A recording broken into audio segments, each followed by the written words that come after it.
বাড়িতে যদি মাছ বা মাংস না থাকে আমাদের কিন্তু অনেক বেশি টেনশনে পড়তে হয় যে আজকে কী রান্না করব। তবে এই রেসিপিটা জানা থাকলে কিন্তু আপনাদের আর টেনশনে পড়তে হবে না। তো আসসালামু আলাইকুম, ফাহমিদাস লিটল কিচেন অ্যান্ড ব্লগসে সবাইকে স্বাগত। নতুন একটা ভিডিও নিয়ে হাজির হয়ে গেছি। কেমন আছেন সবাই? আশা করছি ভালো। আলহামদুলিল্লাহ, আল্লাহর রহমতে অনেক ভালো আছি। তো আজকে সিম্পল একটা রেসিপি নিয়ে আপনাদের মাঝে হাজির হয়েছি। ডিম, আলু আর ডাল, বা ডাল আলু ডিম, যেটাই বলেন না কেন, ব্যাচেলারের স্পেশাল আজকের রেসিপিটা। তো যারা আমার ব্যাচেলার আপু ভাইয়েরা আছেন, আজকের রেসিপিটা কিন্তু আপনাদের ডেডিকেট করে করেছি। তো প্রথমে হচ্ছে আমি একটু ইন্ট্রোডিউস করে দিই যে কী কী উপকরণ আমি এখানে নিয়েছি। তো এখানে ডাল নিয়েছি। প্রথমে এখানে 1 কাপের মতন ডাল আছে, ধুয়ে ভিজিয়ে রেখেছিলাম, সেটা নিয়েছি। আলু নিয়েছি এখানে 3টা মাঝারি সাইজের, এরকম লম্বা করে কেটে নিয়েছি। এরপর টমেটো নিয়েছি, এটা অপশনাল, না থাকলে কোনো সমস্যা নেই। কাঁচামরিচ নিয়েছি, এরপর পেঁয়াজ কুচি নিয়েছি, আর নিয়েছি হচ্ছে রসুন কুচি, নিয়েছি ডিম। এরপর এখানে গুঁড়ো মশলার মধ্যে নিয়েছি লবণ, হলুদ, জিরা আর ধনিয়া গুঁড়া, সব হচ্ছে 1 চামচ করে নিয়েছি। পরে লবণটা আমি অ্যাডজাস্ট করে দিব। তো প্রথমে হচ্ছে এই সবগুলো উপকরণ খুব ভালো করে হাতে মাখিয়ে নিব। তো চলেন একেবারে চুলোয় চলে যাই, চুলো থেকে কথাটা স্টার্ট করি। আমি আমার রান্নার সুবিধা আর সময় বাঁচানোর জন্য প্রেসার কুকারে রান্না করছি।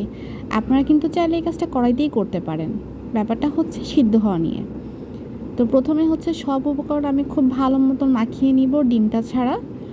আর এখানে প্রেসার কুকারে রান্না করছি যাতে জলদি হয়ে যায়, সময়টাও কম লাগবে। তো এখানে গুঁড়ো মশলা যেগুলো আছে সবগুলো একসাথে দিয়ে দিব, এবং দিয়ে দিব অল্প পরিমাণ তেল। তো প্রত্যেকটা উপকরণ খুব ভালো মতন হাত দিয়ে মাখিয়ে নেব। একটু গরম মশলার মধ্যে এলাচটা অ্যাড করছি। আর মাখানোটা কিন্তু খুব ইম্পর্ট্যান্ট। যত ভালো মাখাতে পারবেন, মাখিয়ে এই রান্না করার টাইপের তরকারিগুলো তত টেস্ট আসবে। তো ভালো মতন মাখিয়ে নেব। প্রথমে হাতের মাখানোর জাদু বা হাতের টেস্টের একটা ব্যাপার আছে না, ওই আর কি। তো এখানে প্রথমে হাত ধোয়া পানি দিয়ে আরেকটু পানি অ্যাড করে দিব, মানে সিদ্ধর জন্য আর কি। খুব বেশি এখানে পানি অ্যাড করতে হবে না। এরপর ঢাকনা লাগিয়ে জাস্ট 3 থেকে 4টা সিটি দিলেই হয়ে যাবে, সিদ্ধ হয়ে যাবে আর কি। আর এমনি যদি আপনি কড়াইতে রান্না করেন, সিদ্ধ হওয়া পর্যন্ত অপেক্ষা করবেন, একদম সব কিছু প্রপারলি সিদ্ধ। তো এটাকে আমি একদম খুব ভালো মতন ঘেটে নিব, কারণ যদি আস্তে আস্তে থাকে খেতে ভালো লাগবে না। একটু ডাল ঘুটনি দিয়ে হালকা করে ঘেটে নিব। আর এটা কিন্তু একটু জাল করব, কারণ ডালে যত জাল হবে ডালের টেস্ট তত ভালো আসবে। তো একটু জাল করার পর দেখেন এরকম ঘনত্ব যখন হবে তখন নামিয়ে নিতে হবে। এরপর আমি যে ডিমটা দিব সেই ডিমটা প্রথমে ভেজে নিব। প্যানে দিয়ে দিয়েছি তেল। আর এখানে আমি 2টো ডিমকে একটু লবণ দিয়ে ফেটিয়ে তারপর ভেজে নিব। এখানে আপনারা যেটা করতে পারেন, এখানে একটু পেঁয়াজ, একটু কুচনো কাঁচামরিচ দিয়েও একসাথে ভেজে তারপর দিতে পারেন। সেই ক্ষেত্রে কিন্তু টেস্ট আরও ভালো আসবে, যদি আপনারা করতে চান আর কি। আর না হলে এভাবে খেলেও ভালো লাগবে, তবে আপনারা কিন্তু ওইভাবে ভেজেও খেয়ে দেখতে পারেন। এখন জাস্ট ডিমটা একটু কড়া করে ভেজে নেব। আর এখানে আমি একটু ভাগ করে নিব, মানে টুকরো করে নিব ডিমের। এতে করে পুরোটা ডালের ভিতর যখন আপনি দিবেন, তখন প্রত্যেকটা বাইটেই আপনার একটা ডিমের সুন্দর ফ্লেভার পাবেন। তো ডিমটা আমার ভাজা হয়ে গেছে, এখন তুলে ফেলতে হবে। এরপর এই প্যানের মধ্যেই আমি বাগারের ব্যবস্থা করব। আর খুব ইজি কিন্তু এই রান্নাটা, আর খেতেও কিন্তু দারুণ লাগে।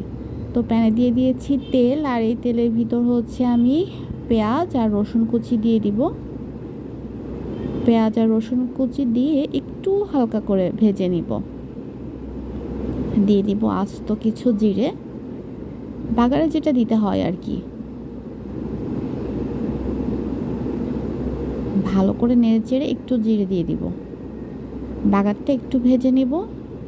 যখন লালচে হয়ে যাবে তখন এখানে আমি ডাল অ্যাড করব অল্প পরিমাণে। দেখা যাচ্ছে 2 থেকে 3 টেবিল চামচ আমি ডাল অ্যাড করে একটু মিশিয়ে জাস্ট একটু সময় জাল করে নেব। এতে হয় কি, মানে খুব ভালো একটা ফ্লেভার আসে। পুরো ডালটা ঢেলে দেওয়ার থেকে আপনি যদি বাগারের অল্প একটু ডাল দিয়ে একটু নাড়াচাড়া দেন না, দেখবেন জিরের ফ্লেভারটা খুব সুন্দর ডালের ভিতর লেগে গেছে, আর বাগারের সুন্দর একটা ফ্লেভার আসে। এটা কিন্তু আপনারা ট্রাই করতে পারেন।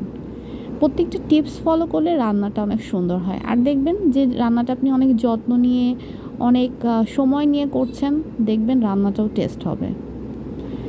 তো হয়ে গেছে, এখন পুরো ডালটা দিয়ে আমি আরেকটু সময় জাল করে নিব।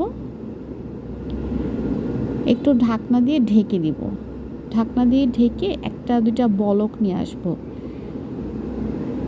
যাতে পুরো বাগারের ফ্লেভারটাই হচ্ছে ডালের ভিতর ঢুকে যায়। এরপর হচ্ছে ভেজে রাখা ডিমগুলো একে একে দিয়ে দিব। রান্নাটা হয়ে গেছে অনেকটাই, আর কিছু দেওয়ার নেই। আমি সব কিছু চেক করেছি, লবণ ঝাল সব কিছু হয়েছে আলহামদুলিল্লাহ। এভাবে কিন্তু আমার মাসে 1বার না 3 থেকে 4বার রান্না করা হয়। এমন না যে মাছ মাংস না থাকলে রান্নাই করা যাবে না, এটা কিন্তু আপনাদের হাতে সময় না থাকলে বা অনেক সময় হয় না যে রান্না করতে মন চাইছে না, তখন করতে পারেন। ব্যাস আলহামদুলিল্লাহ ডান। এরপর কিন্তু খাওয়ার পালা। আর দেখে বুঝতে পারছেন যে ডালটা কত লোভনীয় হয়েছে। এই যে দেখেন, এটা এমন না যে শুধুমাত্র ভাত, পোলাও, রুটি, পরোটা সব কিছুর সাথেই খুব ভালো মানিয়ে যাবে।